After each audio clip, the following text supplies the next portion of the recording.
আসসালামু আলাইকুম। রাত হয়ে গেছে, ইফতার শেষ, মাগরিবের নামাজও শেষ। ভিডিও আজকে দেওয়ার কোনো ইচ্ছা ছিল না, কিন্তু তারপরে ভিডিও আসলে হয়ে গেল, কপাল ভালো। তো আপনারা দেখতেছেন হাতে ইঞ্জেকশন নিয়ে আসি। এটা হলো রেনাসিন। ইঞ্জেকশনটার গায়ে অনেক ময়লা ময়লা জায়গায় ছিল। এটা হলো এন্টিহিস্টামিন, এবং পাশাপাশি ওই পাশে রাখলাম আমি আর্থ্রিভেট। তো এগুলো কেন দিচ্ছি এটা আগে বলে নিই। এই গরুটা খাচ্ছে না সারাদিন। আপনারা অনেকে আছেন গরু খায় না, আমাকে অভিযোগ দেন যে ভাই আমার গরু খায় না, কি করব।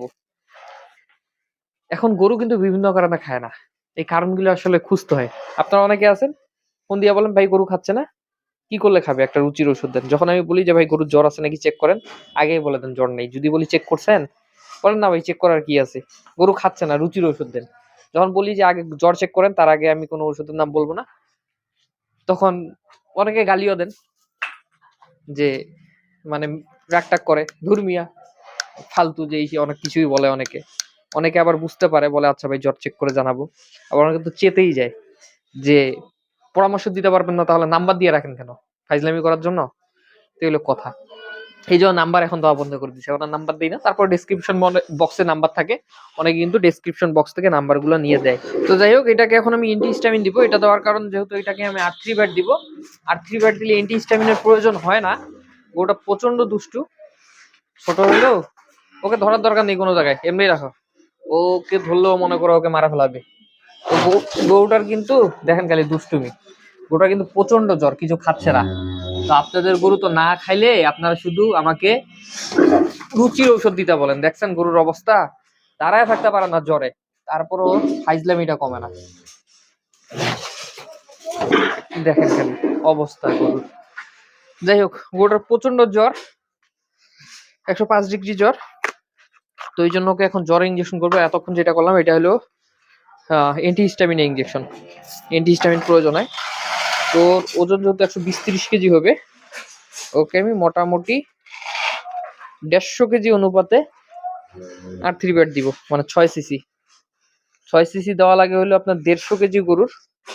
তো 150 কেজির থেকে ওজন কমেই হবে, তারপর ওকে আমি 6 সিসি দিব প্রথম দিন যেহেতু। দ্বিতীয় দিন ওকে আমি দিব 3 সিসি। আজকে একটু বেশি দিব, ওভার দিব আজকে। ওভার বলতে এইটাই নিয়ম আর কি। আর্থ্রিভেটের নিয়ম হলো প্রথম দিন প্রতি 100 কেজির জন্য 4 সিসি অনুপাতে, এই যে দেখেন 6 সিসি নিছি। আর দ্বিতীয় এবং তৃতীয় দিন হলো প্রতি 100 কেজির জন্য 2 সিসি, মানে ডোজ হাফে চলে আসবে। তো আজকে প্রথম দিন, আজকে ফুল ডোজ চলবে। তো এই পাশে আমি এন্টিহিস্টামিনটা দিছিলাম। পুরোটা একটু ধরো, ওই পাশে যাও, হ্যাঁ। এই পাশে জ্বরের ইঞ্জেকশনটা করব। আবারও বলে রাখি, এটা হলো জ্বরের ইঞ্জেকশন। গরুটা যেহেতু জ্বর আছে, জ্বরের জন্য ইঞ্জেকশন করতেছি। আপনারা যারা ইঞ্জেকশন করতে পারেন না, ট্যাবলেট করবেন। আর ইঞ্জেকশন দিলে এই যে আর্থ্রিভ্যাট, এটা হলো এফএনএফ কোম্পানির একটা ইঞ্জেকশন, এটা করতে পারেন। এটা প্রতি 100 কেজির জন্য প্রথম দিন 4 সিসি করতে হয়। পরের দিন যদি জ্বর থাকে তাহলে 2 সিসি করতে হয়। তৃতীয় দিনে জ্বর থাকলে 2 সিসি করতে হয়। অর্থাৎ প্রথম দিন 100 কেজির জন্য 4 সিসি, দ্বিতীয় তৃতীয় দিন 2 সিসি করে 100 কেজির জন্য। এবং যদি দ্বিতীয় তৃতীয় দিনেও যদি ভালো রকমের জ্বর থাকে, ধরেন জ্বর নামতেছেই না, সেক্ষেত্রে প্রথম দিনের অনুপাতেই ডোজ মেনটেন করা যেতে পারে, কিন্তু সেটা অবস্থা অনুযায়ী ব্যবস্থা নিতে হবে। তো যাই হোক, শুধুমাত্র এই জন্যই ভিডিওটা করলাম যে আপনারা অনেকে বলেন যে জ্বরের জন্য কি করবো। জ্বর একটা কমন সমস্যা খামারে। জ্বরের জন্য এই আর্থ্রিভ্যাট ইঞ্জেকশন ব্যবহার করবেন প্রতি 100 কেজি ওজনের জন্য 4 সিসি করে। এটা জ্বরের, আশা করি আমি আজকে দিলাম, কালকে জ্বরটা চলে যাবে, কালকে আর আমার দেওয়ার প্রয়োজন হবে না। তারপর হালকা থাকলে ডোজ হাফ করে দিব। আর এন্টিহিস্টামিন তো অবশ্যই দিবেন, আমি যেমনটা দিলাম রেনাসিন।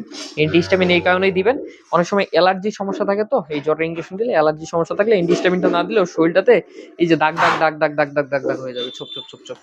তো এই জন্য এন্টিহিস্টামিনটা দেওয়া। তো যাই হোক, ভিডিওটা যদি ভালো লাগে অবশ্যই আমার চ্যানেলটা সাবস্ক্রাইব করে রাখবেন, পাশাপাশি ভিডিওটা একটা লাইক দিয়ে রাখবেন।